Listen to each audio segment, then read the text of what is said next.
முருகன்னு சொன்னாலே அவருடைய முக்கிய அடையாளமாக நம்ம பார்க்குறது வேல் தான். ஆனால் கையில் வில்லோட ஒரு முருகனை நீங்கள் பார்த்துருக்கீங்களா? முருகன் வள்ளி தெய்வானை தனித்தனி சிலைகளாக நிறைய கோயில்களில் நம்ம பார்த்துருப்போம். ஆனால் ஒரே கல்லில் முருகன் வள்ளி தெய்வானை சிலைகளை பார்த்துருக்கீங்களா? கோயில்களில் தியான மடம் இருக்கலாம், ஆனால் முருகன் கோயிலில் முருகனுடைய மூலஸ்தானத்துக்கு பக்கத்தில் ஒரு தியான மடம் எங்கேயாவது நீங்கள் பார்த்துருக்கீங்களா?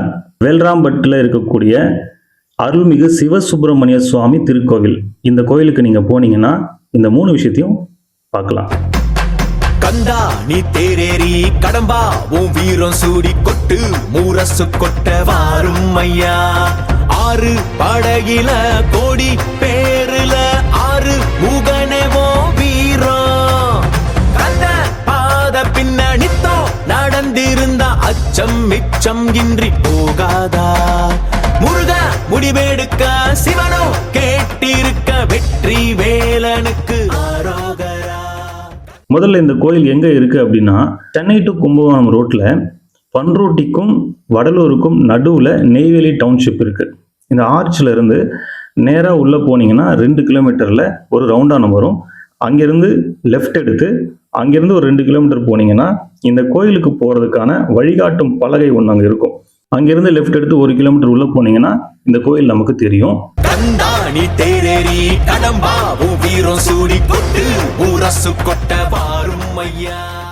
இந்த கோயில் சுமார் 700 வருஷத்துக்கு முன்னாடி பல்லவ மன்னரால் கட்டப்பட்டது அப்படின்னு சொல்றாங்க. ஆனா இந்த கோயிலுடைய காலங்களை பத்தி தெரிஞ்சுக்கிறதுக்கோ வரலாறை பத்தி தெரிஞ்சுக்கிறதுக்கோ போதிய ஆதாரங்கள் நமக்கு கிடைக்கல. அதுக்கு முக்கியமான காரணம் என்ன அப்படின்னா, இங்க நிலக்கரி தோண்ட ஆரம்பிக்கிறதுக்கு முன்னாடி இங்க இருந்த கிராம மக்களை அப்புறப்படுத்தியிருக்காங்க. அதாவது அவங்களாம் இடம்பெயர்ந்து போயிட்டாங்க. அதனால இங்க இருந்த கிராமங்கள் எப்படி இருந்துச்சு, இந்த கோயிலுடைய சிறப்பு என்ன, இதனுடைய வரலாறு என்ன அப்படின்றத கேட்டு தெரிஞ்சுக்கிறதுக்கான ஆட்கள் இப்போ இல்லாம போயிட்டாங்க. ஆனா இந்த கோயிலுக்கு வர்றவங்களை நம்ம விசாரிக்கும் பொழுது இதை சுத்தி இருக்கிற 20லேருந்து 25 கிராம மக்கள் இங்க குலதெய்வமா இந்த முருகரை கும்பிட்றதாகவும் சொல்றாங்க. அவங்க கிட்ட விசாரிக்கும் பொழுது அவங்களுக்கு கூட இந்த கோயிலுடைய முழு வரலாறு தெரியல.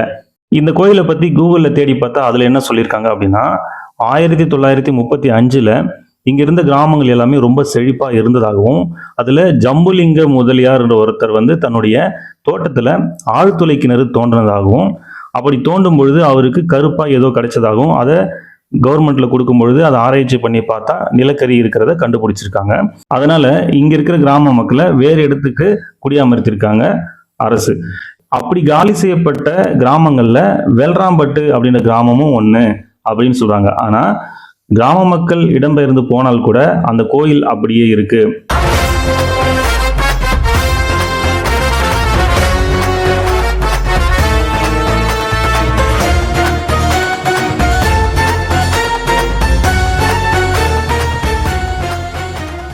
அதுக்கப்புறம் இந்த கோயில் என்எல்சியுடைய கட்டுப்பாட்டுக்கு வந்ததா சொல்றாங்க. இந்த கோயிலுக்கு வேலுடையான் பட்டு, வில்லுடையான் பட்டு, வில்லுடையான் பட்டி அப்படின்லாம் பெயர் இருக்கு. ஆனால் கவர்மெண்ட் ரெக்கார்டு படி பார்த்தீங்கன்னா வேலுடையான் பட்டு அப்படின்னு தான் இருக்கு. அது மருவிதான் வேல்ராம்பட்டு அப்படின்னு சொல்றாங்க. ஆனால் இந்த கோயிலுக்கு வரக்கூடிய ஒரு சிலர் என்ன சொல்றாங்க அப்படின்னா, ரொம்ப காலத்துக்கு முன்னாடி இங்க அத்திப்பட்டு அப்படின்னு ஒரு ஊர் இருந்ததாகவும், இங்க முருகன் வேல் ஊன்றி சென்றதுனால இது வேல் ஊன்றாம்பட்டு அப்படின்னு மாறி அது மருவி வேல்ராம்பட்டு அப்படின்னு வந்ததாகவும் சொல்றாங்க. அத்திப்பட்டு அப்படின்ற பெயரை அருணகிரிநாதர் பயன்படுத்தியதாகவும் சொல்றாங்க. எப்படின்னா, இந்த கோயிலை வைப்பு ஸ்தலமா வச்சு அருணகிரிநாதர் ஒரு பாடல் பாடியிருக்காரு. அதுல அத்திப்பட்டில் வீற்றிருக்கும் பெருமானே அப்படின்னு ஒரு லைன் சொல்லியிருக்காரு. இதை திருப்புகழ் ஆராய்ச்சி மாநாடு நடத்தினவங்க அத்திப்பட்டு அப்படின்ற ஒரு ஊரை கண்டுபிடிக்கும் பொழுது இந்த வேல்ராம்பட்டு தான் அத்திப்பட்டு அப்படின்றத அவங்க கன்ஃபார்ம் பண்ணதாகவும் சொல்றாங்க.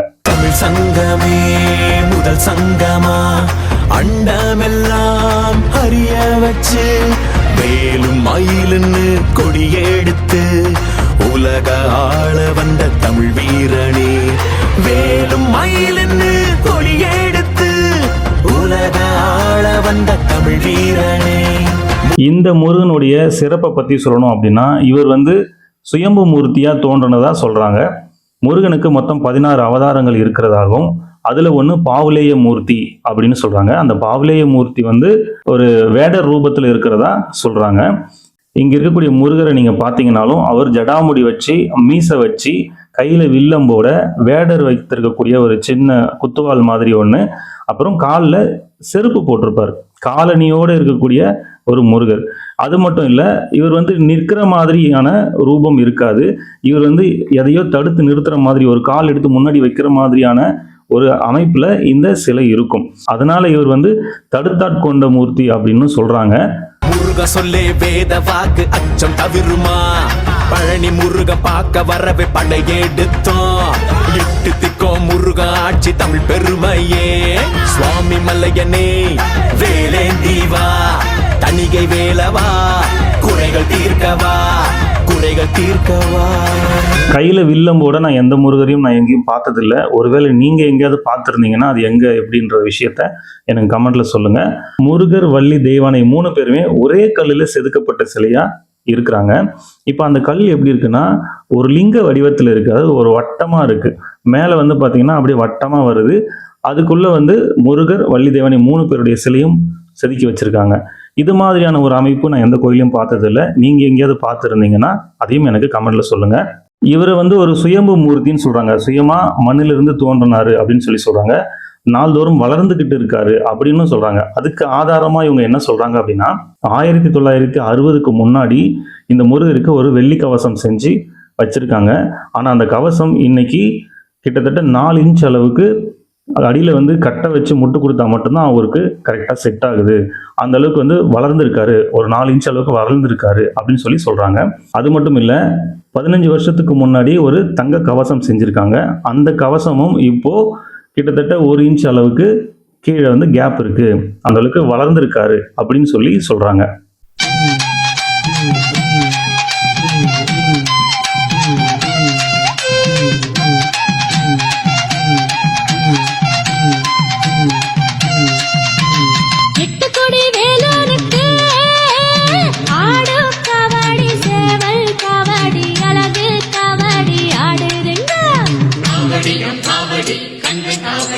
அதை காண கண்கோடி வேணும் அம்மாடி, காலை தொட்டு நீ கும்பிட்டுக்கோ.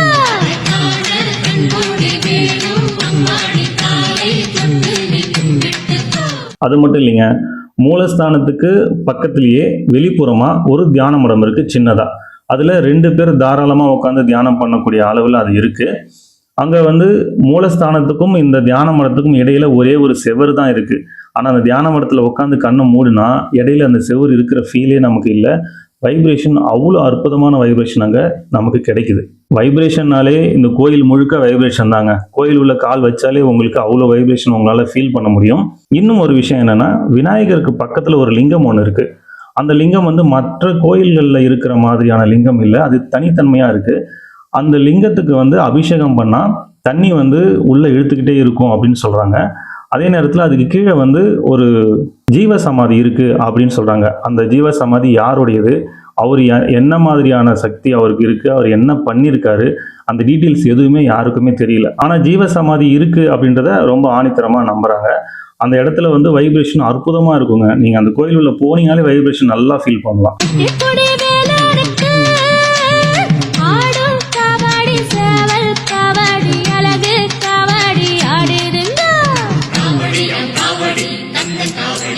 அதை காண கண்கோடி வேணும் அம்மாடி, காலை தொட்டு நீ கும்பிட்டுக்கோ.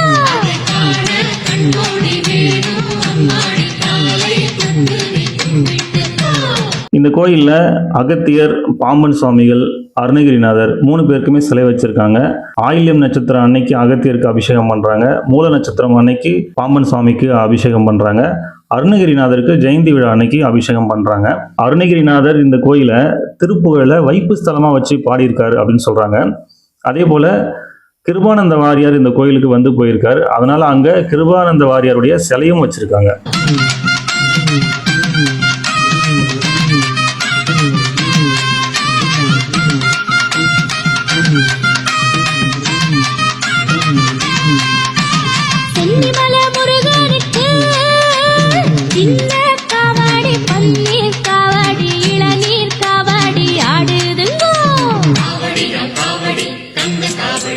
அதை காண கண்கோடி வேணும் அம்மாடி, காலை தொட்டு நீ கும்பிட்டு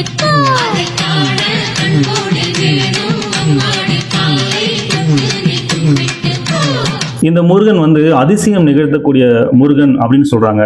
இந்த கோயிலுக்கு வர்றவங்க கிட்ட நம்ம விசாரிச்ச வரைக்கும் அவங்கவுங்களுடைய வாழ்க்கையிலும் ஏதோ ஒரு நிகழ்வு, அதிசயமான நிகழ்வை இந்த முருகன் நிகழ்த்தி இருக்கார் அப்படின்னு சொல்றாங்க.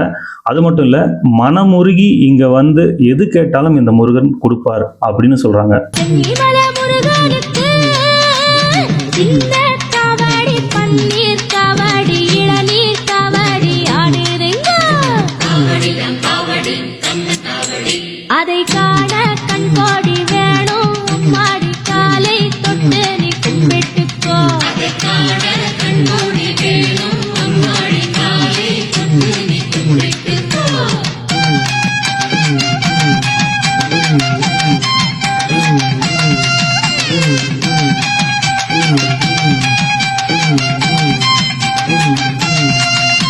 இந்த கோயில்ல சிறப்பான நாட்கள் அப்படின்னு சொன்னோம்னா, எல்லா முருகர் கோயில் மாதிரியும் செவ்வாய்க்கிழமைகள்ல சிறப்பு பூஜைகள், அர்ச்சனைகள் நடக்குது. சஷ்டி, கிருத்திகை அன்னைக்கு சிறப்பு பூஜைகள் நடக்குது. அது மட்டும் இல்ல, பக்தர்கள் வந்து இந்த முருகனுக்கு ஏதாவது செய்யணும்னு நினைச்சா பால் அபிஷேகம், தேன் அபிஷேகம் செஞ்சா அவ்வளோ அற்புதமான பலன்கள் நமக்கு கிடைக்குது அப்படின்னு சொல்றாங்க. 24 மணி நேரமும் எரியக்கூடிய அணையா விளக்கு ஒன்று அங்க இருக்கு. அதுக்கு எண்ணெய் வாங்கி ஊற்றணும்னாலும் ஊற்றலாம். அதே போல தினமும் மதியம் நேரத்தில் அன்னதானம் போடுறாங்க. அதுக்கு ஏதாவது செய்யணும்னு நினைச்சாலும் செய்யலாம். அது மட்டும் இல்லைங்க, சத்ரு சம்ஹார சஷ்டி ஹோமம் அப்படின்னு ஒன்று இந்த கோயிலில் செய்கிறாங்க. இந்த ஹோமம் செய்யறது மூலமா நம் வாழ்க்கையில எது மாதிரியான துன்பங்கள் இருந்தாலும், வருமானம் இல்லாமல் இருக்கிறது, வேலை இல்லாமல் இருக்கிறது, திருமண தடையா இருக்கிறது, வம்பு வழக்குகள் நிறைய இருக்கிறது, கடன் பிரச்சனை இருக்கிறது, எதிரி தொல்லை இருக்கிறது, நோய்கள் நிறைய இருக்கிறது, இந்த மாதிரி எதெல்லாம் மனசுக்கு துன்பத்தை கொடுக்குதோ அந்த துன்பத்தெல்லாம் அழிக்கக்கூடிய ஒரு ஹோமமா இந்த ஹோமம் இருக்குது, சிறப்பான பலனை தருது அப்படின்னு சொல்றாங்க.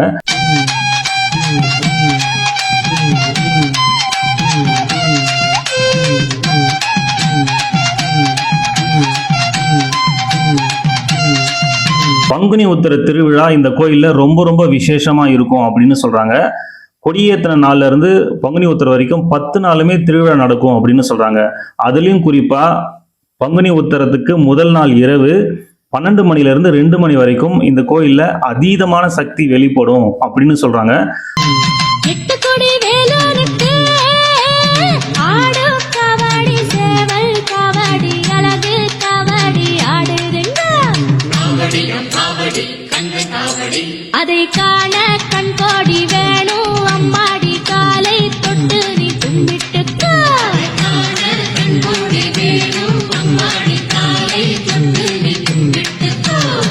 எட்டு கொடி வேலனுக்கு ஆடும் காவடி, சேவல் காவடி, அழகு காவடி ஆடுதுங்க.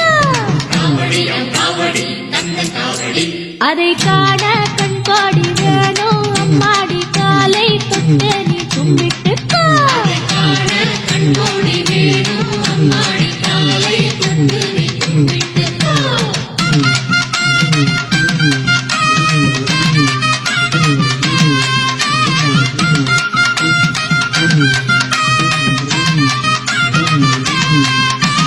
சென்னிமலை முருகனுக்கு சின்ன காவடி, பன்னீர் காவடி, இளநீர் காவடி ஆடுதுங்க.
இந்த கோயிலுக்கு நான் பல முறை போயிருக்கேன். ஆனால் அங்கே இருக்கிற முருகனை பற்றியோ அந்த கோயில் பற்றியோ எனக்கு எதுவுமே தெரியாது. ஆனால் அந்த கோயில் உள்ள போகும்பொழுதெல்லாம் எனக்கு ஒரு அற்புதமான உணர்வு கிடைக்கும். அந்த உணர்வுக்கான காரணம் எனக்கு இதுக்கு முன்னாடி தெரியாது. இப்போ நான் அதை ஆராய்ச்சி பண்ணி பார்க்கும்பொழுது தான் தெரியுது அந்த முருகனுடைய உயிர்ப்பு நிலை. இது சரி எனக்கு மட்டும்தான் தெரியுதுன்னு நான் நினச்சேன்.